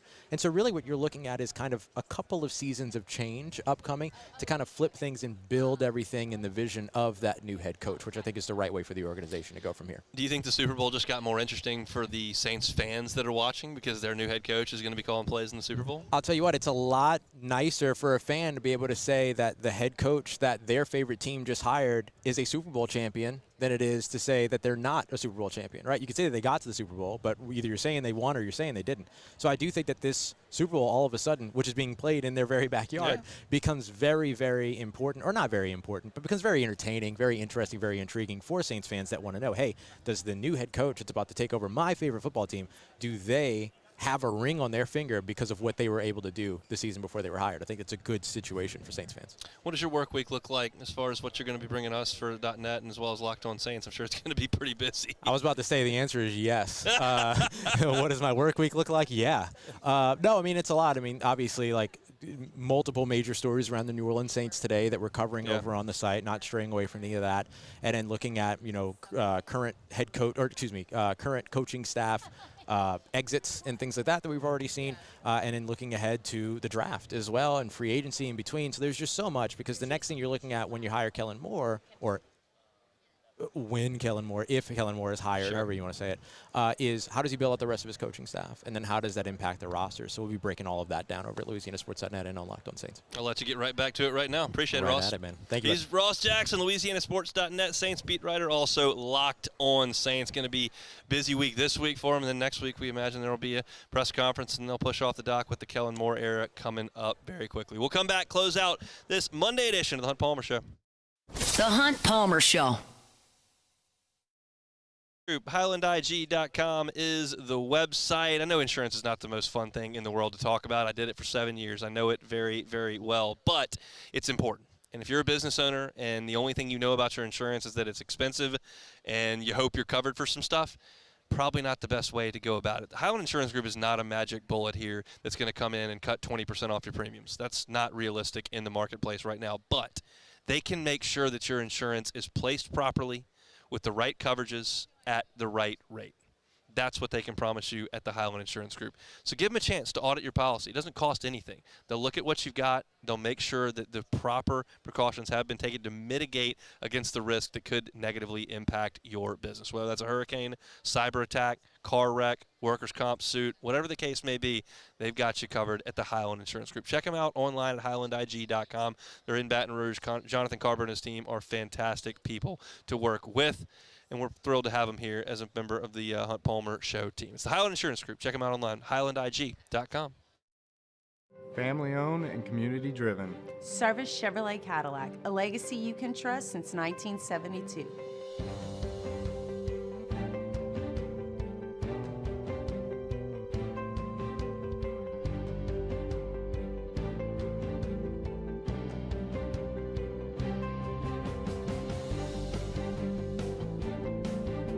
Service Chevrolet Cadillac, our family serving your family. For over 50 years. The Windsor Senior Living Community in Mandeville, Louisiana is a beautiful, vibrant apartment community geared toward seniors. They are nestled right in the heart of Mandeville, where seniors live a more carefree lifestyle in spacious apartments with the peace of mind that comes from having a little extra help. Call the Windsor at 985-624-8040 to schedule a lunch and tour. Come see how the Windsor can be your passport to peace of mind. At Auctioner, we know healing is a team sport. That's why we've partnered with world-renowned orthopedic surgeon Dr. James Andrews to create the Auctioner Andrews Orthopedics and Sports Medicine Institute. Whether you're a professional athlete or a weekend warrior, our team of specialists are dedicated to getting you back in the game. So whatever your reasons are for reaching your personal best, we've only got one: you. Auctioner Andrews Institute. Long live you.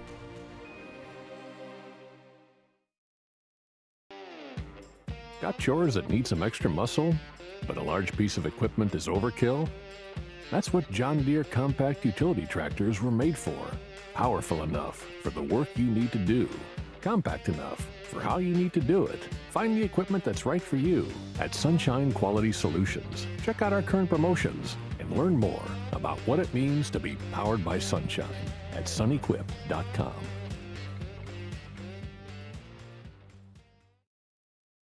Jerry and Benny Payne began Central Plumbing Company out of their driveway in Tanglewood subdivision. 50 years later and 4 generations down the road, we continue to serve Baton Rouge and the surrounding areas for all of their plumbing needs. Residential, commercial, industrial, or hospitality, Central Plumbing is here 24/7, 365. We want to thank our customers, family, and friends for 50 years of success. And looking forward to 50 more. Crime has serious consequences, but anyone can make a mistake. If you find yourself in trouble with the law, know that you have rights, and it's okay to demand them. The law offices of O.C. Brown are here to protect you and your rights. Felony or misdemeanor, DUI or drug charge. No matter what crime you're accused of, you still have rights. Let the law offices of O.C. Brown uphold them. Call 225-343. This is the Hunt Palmer Show, brought to you by Gulf Coast Office Products.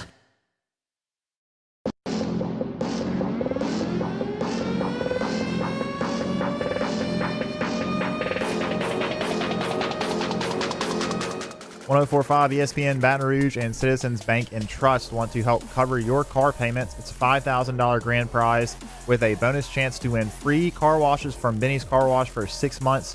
We're also letting you earn extra entries by subscribing to our LouisianaSports.net daily newsletter. To sign up, visit 1045ESPN.com.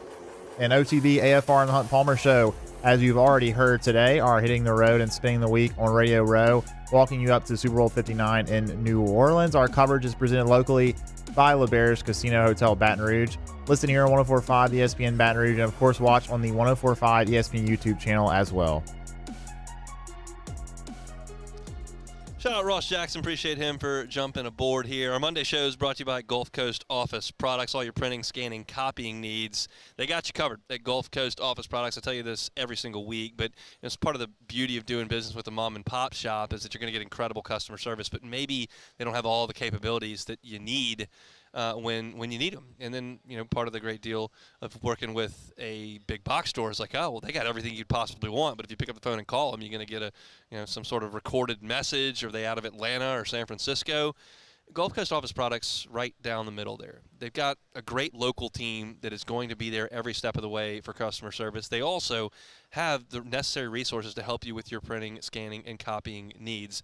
If you're in Baton Rouge area or not, if you're statewide in Louisiana, they have the capability of helping you out no matter what industry you're in, no matter what vertical market you may be, Trey Beal and his team at Gulf Coast Office Products have got clients in that vertical market. They understand the needs that you may have from a printing, scanning, copying perspective, and they can help you out with all of it. Check them out online at gcopnet.com. It's Gulf Coast Office Products. All right, we're here at Radio Row, brought to you by LeBair's Hotel and Casino, Baton Rouge. Be here all week long. Kind of a nice easing in type of day today, but it's going to be fast and furious the rest of the week. We've already got a number of guests lined up and ready to go. It's going to be a ton of fun as we get you ready for Chiefs and Eagles from the Dome coming up on Sunday. We'll be here all week long. It's a good start here on this Monday. So, got a couple things left to do. One of them is play a little bit of Take It or Leave It. Take it or leave it. Take it or leave it. Today's hottest stories in sports, news, and sometimes even Hunt's life. The question is, will he take them or leave them? Just take it. All righty, first one here. We didn't talk about it really in the show, but we have to talk about it. The Luka AD trade. Take it or leave it. It's so rare, I feel like, to have a trade. I'm going to leave it first of all. Leave it alone. It's so rare. And something that happens in sport that is just completely one-sided in its analysis. Everyone thinks the Mavericks are making a massive mistake. I have not heard one person, whether they're an NBA insider or just a schmo with a Twitter account or a buddy of mine, no one's been like, oh, yeah, that's a great deal. Luka's not that good. He's always out of shape. And, like, good thing they got AD. I think they could win a championship with him. Like, not one person has said that I've seen in my purview. It's all just like, what a disaster. You finally got a superstar. He's 24 years old. He got you to the finals. You just give him the Supermax deal and you move forward. But they didn't do that. And it's just – I just can't ever remember a move so roundly criticized as this one. Yeah, it's hard to remember, honestly. I mean – and the thing about it is, too, not only, does it not make a lot of sense for the Mavericks, because Anthony Davis is 31, he's aging, he's probably got maybe 2 or 3 years left of really good play, and he's also had injury problems in his history. But also, like, the Mavs only got 1 first-round pick. When the Pelicans traded Anthony Davis to the Lakers, they got, what did they get, 3 or 4 firsts? Like, this is just not good, even if they just didn't like Luka or just didn't like his work ethic. Prince, it's unbelievable. People just give him away like crazy at the NBA level. All right, next one here. Rory McIlroy won the Pebble Beach Pro-Am by 2 strokes, firing an impressive 66 to cap a solid week of play. McIlroy will win a major this year. Take it or leave it. I'm going to leave it. Leave it alone. He just isn't doing it, Beck. Like, he has the game. He hasn't dropped off at all. Everybody else in the superstardom realm of golf has dropped off. Yeah. Spieth and Justin Thomas dropped off. You saw that rather quickly. Bryson DeChambeau left and went to live. Brooks Koepka got hurt and left. Dustin Johnson finally aged out and went to live, but he wasn't really a threat at the point when he left either. Like, you just don't see guys sustain the excellence that Rory McIlroy has sustained over the last 10 years, but he's not winning any majors. He always wins, the Players, or wins this elevated event, or goes to Quail Hollow and wins, or he's played great. His numbers are great. He doesn't close the door. Either Cam Smith runs him down at the old course, or he has the putting woes last year in the U.S. Open. It's like he doesn't get it done at the end. And at this point, like, I'm conditioned to say no. I mean, look, the guy's clutch enough to get it done at the Zurich, and we know that that's one of the 3 or 4 great events in all of golf. But that's not gonna find its way to his Hall of Fame speech. All right, last one here. A gambling ring currently under federal investigation for its role in 2 NBA betting cases also was involved in unusual wagering activity on at least 3 men's college basketball programs this season. North Carolina A&T, Mississippi Valley State, and Eastern Michigan in games this season. Some of the accounts also placed large wagers on Jonte Porter, who, of course, was banned from the NBA for life, and then Terry Rozier, who also was in the news last week with this as well. The sportsbook accounts linked to the gambling ring also wagered on a Temple game flagged for suspicious betting last March. Sources familiar with the ongoing investigation said the ring targeted additional college basketball programs over the past 2 seasons. Betting scandal. Take it or leave it. Yeah, I'll take it. I'll take it. And as long as you've got gambling, you're going to have gambling scandals. They try to regulate these things as much as humanly possible. And I think based on the scale of the operation, I think you do an excellent job at regulating things, and guys get caught when they step out of line. But you got to figure there are certainly other people that are trying to cheat the system that aren't getting caught. As long as there's money at stake, people are going to try to find a way to scam it. And college athletes are a great place to go to try to get that done, because most college athletes, most college students, period, are broke. So that's a good place to start to try to manipulate some people to win some money. The deal is that so infrequently are people winning enough money to justify the scandal. Like, oftentimes when you get into one of these, you're talking about, walking away with thousands of dollars and then committing a federal crime. So it's just like the juice is not worth the squeeze more often than not. But I think the reason why it happens so often is because people don't think they're going to get caught. And you probably are, because they monitor this stuff really, really, really closely. That all you got, Beck? That's it. That's it. All right, that works for me. It's another edition there of Take It or Leave It. As we mentioned, we're set up here in the Convention Center in New Orleans. I look out across this room. They're just outlets from all over the country. Bleacher Report, SiriusXM, where Hester's currently doing his show over there. Right behind us is CBS Sports, ESPN Radio's National. Pat McAfee show's set with its basketball goal is right behind me. Outkick the show is right there in front of me, and a lot of local radio stations, some from around this area. We're actually a couple of booths down from Raider Radio Network. They've got some things to talk about there with Pete Carroll rolling into town, and they just hired Chip Kelly away from Ohio State. So a lot going on there. There's a lot going on here in New Orleans, and we're thrilled to be here, and we appreciate LeBears for making it happen. Lock us in all week long. Not just going to talk about the Super Bowl all week long. We're certainly going to do it, but the Saints have reportedly made a coaching hire. We're breaking that down. I'm not going to stop talking about the LSU baseball team with my position previews. We got LSU basketball to talk about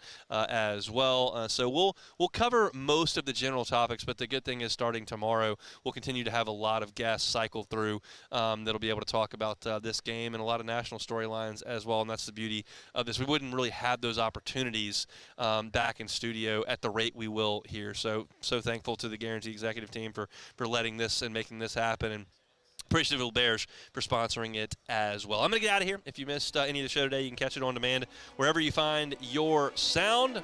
Find me Saints coverage, Hunt on Saints, and LSU coverage, Hunt on LSU, LouisianaSports.net as well. Matt's going to drive you home from Radio Row as well. I'm going to go right for the website. See you tomorrow.